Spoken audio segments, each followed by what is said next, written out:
ഒരു ദിവസം എത്ര അപ്പ പിരിവ്.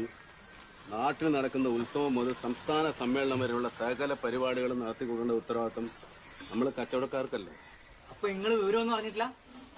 നമ്മളെ മണ്ഡലം പ്രസിഡന്റ് ചന്ദ്രേട്ടനല്ലേ ഓരോന്ന് രാവിലെ മരിച്ചു. ആ മനുഷ്യന്മാരുടെ ജീവനിക്ക് ഒരു വിലയില്ലാണ്ടായിട്ടുണ്ട്. എത്ര വയസ്സായാലും മൂപ്പർക്ക്? 85. ചെറുപ്പല്ലേ? നമ്മളെ നേതാവിനുള്ള ആദരസൂചകമായിട്ട് ഇന്ന് ഉച്ചയ്ക്ക് വട്ടിക്കുറങ്ങാടിയിൽ കടകളടച്ച് ഹർത്താലാചരിക്കാൻ തീരുമാനിച്ചിട്ടുണ്ട്. നമ്മളെ കട അടക്കണോ തുറക്കണോ തീരുമാനിക്കുന്നത് നിങ്ങളാ?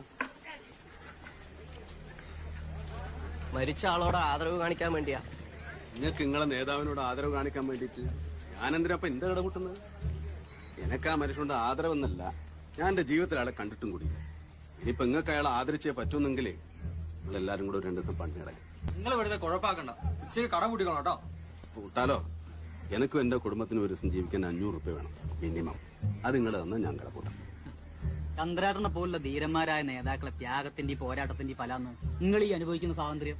ചന്ദ്രേട്ടന്റെ അല്ല, നിന്റെ അച്ഛൻ ഗോവിന്ദന്റെ. നിങ്ങളെ ഈ നാട്ടിൽ എന്ത് പൊല്ലാപ്പുണ്ടായും പാവം ഞങ്ങൾ പീഡിയക്കാരെ മേക്കെട്ടൊക്കെ എന്തിനാ കയറുന്നേ? കട പൂട്ടിക്കും, സാധനങ്ങൾ എടുത്തോണ്ട് പോവും, കടക്ക് കല്ലെറിയും. നിങ്ങൾ കുറെ നേരമല്ലോ പ്രസംഗിക്കാൻ തുടങ്ങിയിട്ട്. 2 മണിക്ക് പൂട്ടണമെന്ന് പറഞ്ഞാൽ 2 മണിക്ക് പീടിയ പൂട്ടിക്കൊള്ളണം.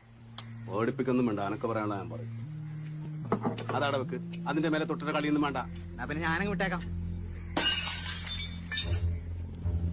അനമര്യാദക്ക് ജീവിക്കുന്നവർ അതിന് സമ്മതിക്കൂല.